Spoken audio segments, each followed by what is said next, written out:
Welcome back to the cryptowrld channel, everyone. My name is Josh, and right now, while this massive warning signal is still flashing on the Bitcoin chart, we're seeing the price currently reject from critical short-term resistance, alongside Ethereum also now rejecting from critical short-term resistance. So I'll be talking about all of that and more later in the video, so definitely watch to the end.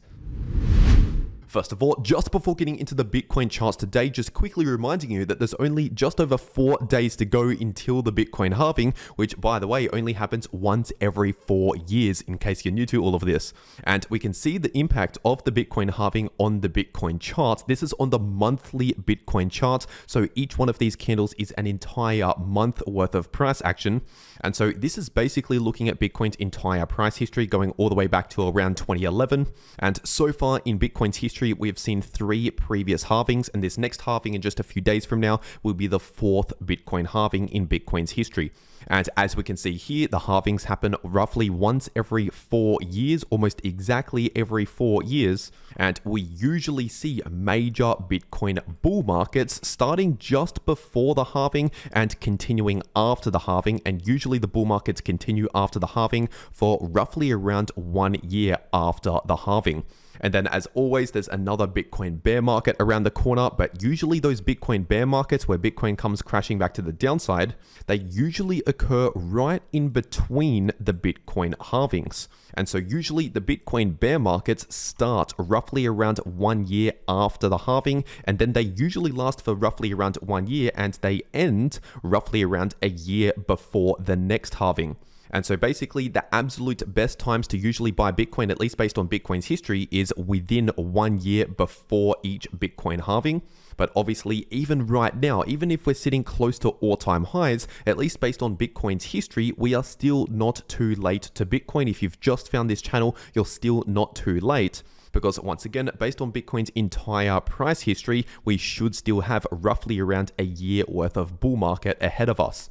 And so just keep that in mind when I'm talking about smaller timeframes. That's talking about the short term. And of course, in the short term, we could be looking bearish or bullish, because even during a bullish market, we can see short-term bearish price action here and there.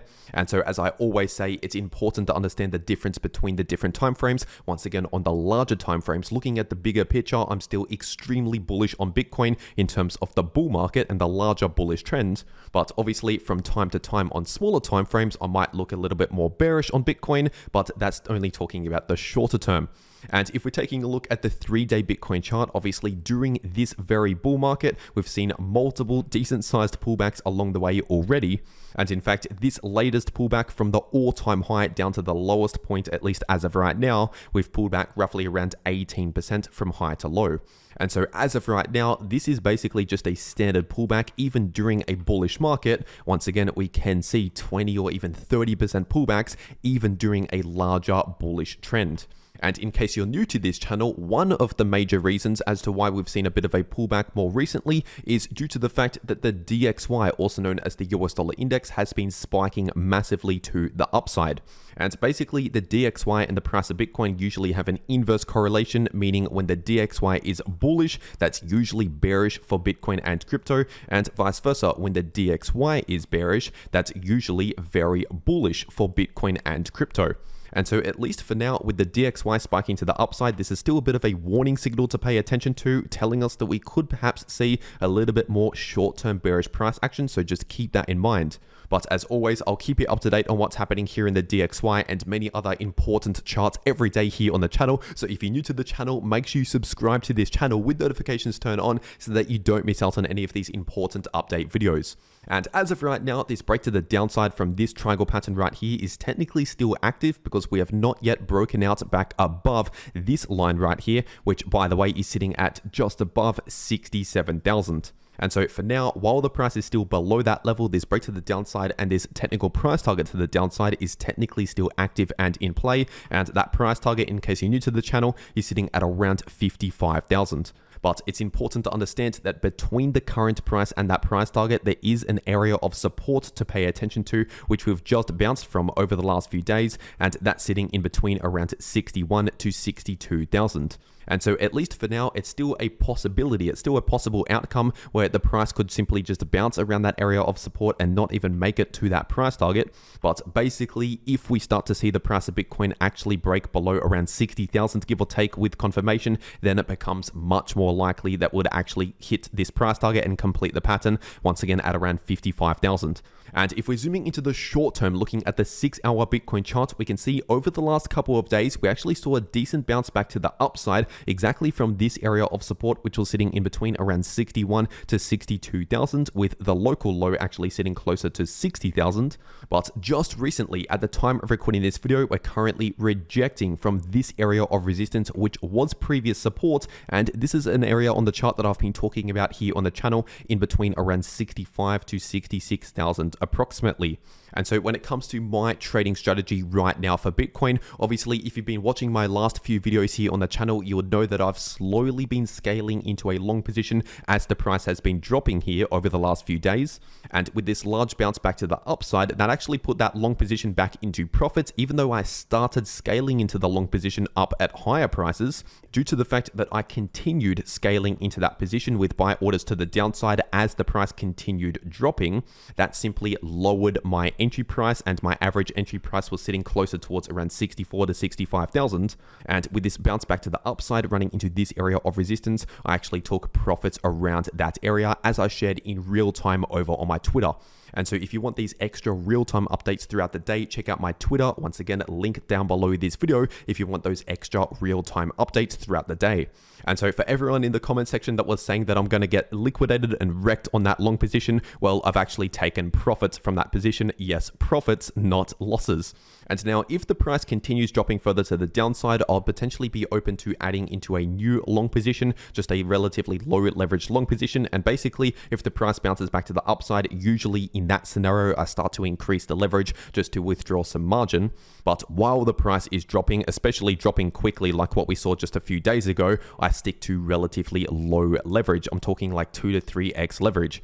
And if you want to trade these moves in the price of Bitcoin or any other crypto, personally, I take those trades over on Bybit. So I'll make sure to leave a link to Bybit down below this video in the description and in the pinned comment. And in fact, if you use that link down below this video to make a Bybit account and deposit on that account, then you can get up to a $30,000 deposit bonus, but only if you use that link down below this video.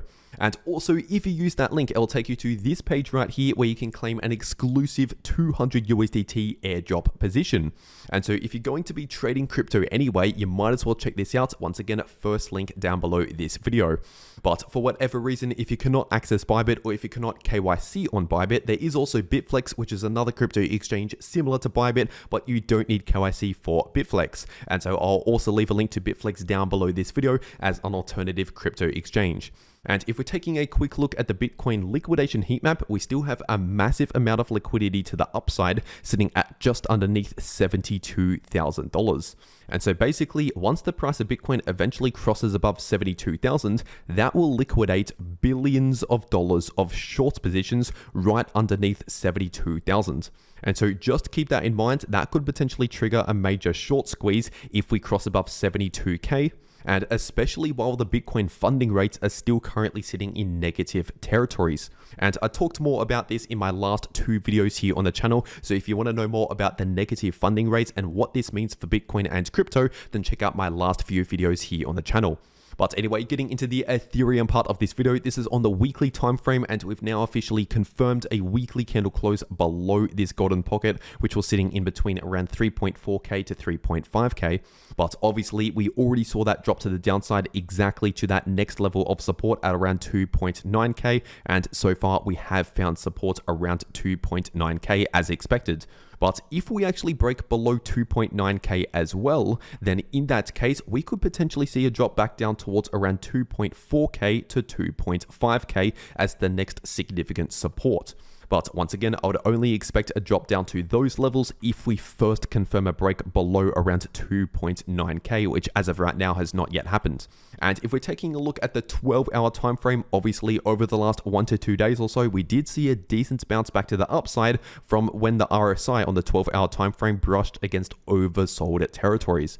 And so this is also something that I've been talking about over the last few days. Once again, I've been saying how it's extremely likely, at least just in the short term, we're due to see some sort of bounce in the price. And now that we've exactly seen that play out as expected, this has helped to reset the RSI back to the upside, which technically now gives us more room to the downside. Because even though I've been saying how it's very likely we're going to see a slight bounce in the short term, which obviously has now played out as expected, of course, I've also been saying that this signal by itself does not necessarily guarantee that we're definitely at the bottom.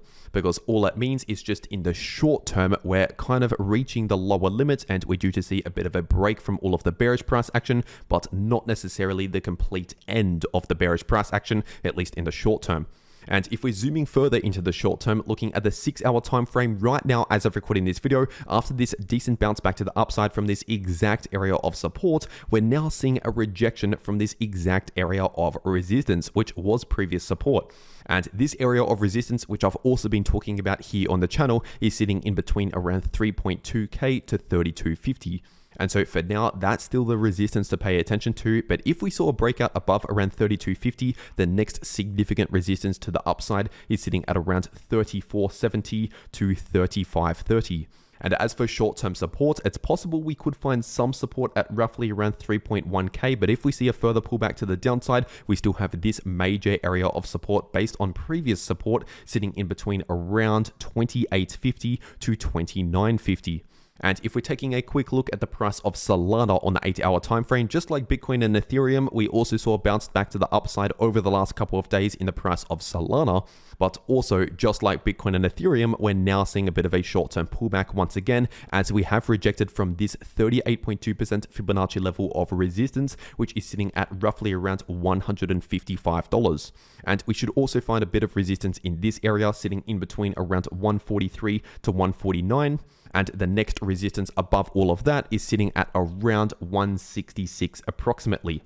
And now if we continue this pullback further to the downside, the next major area of support to pay attention to is sitting in between around 120 to 127. And at least as of right now, we have not yet fully confirmed the end of this pullback. We have not yet fully confirmed a massive trend reversal in the short term back into a short-term bullish trend. But remember, the short term is different from the longer term. On the larger timeframes, I'm still extremely bullish. It's just in the short term, we're currently in a bit of a pullback phase in the market. And if you want to trade these moves in the price of any crypto, once again, check out those links down below this video if you want to claim those extra bonuses. And if you want to actually know how to trade crypto, no matter if the price is bullish, bearish, or chopping around sideways, you can profit from all of that price action by watching these videos popping up right here on your screen. The video in the top left shows you how you can profit from bullish or bearish price action using long positions or short positions, and the video in the bottom left shows you how you can easily profit from choppy sideways price action. But anyway, that is everything that I have to say for today. I really hope you enjoyed, and I'll see you all in the next video.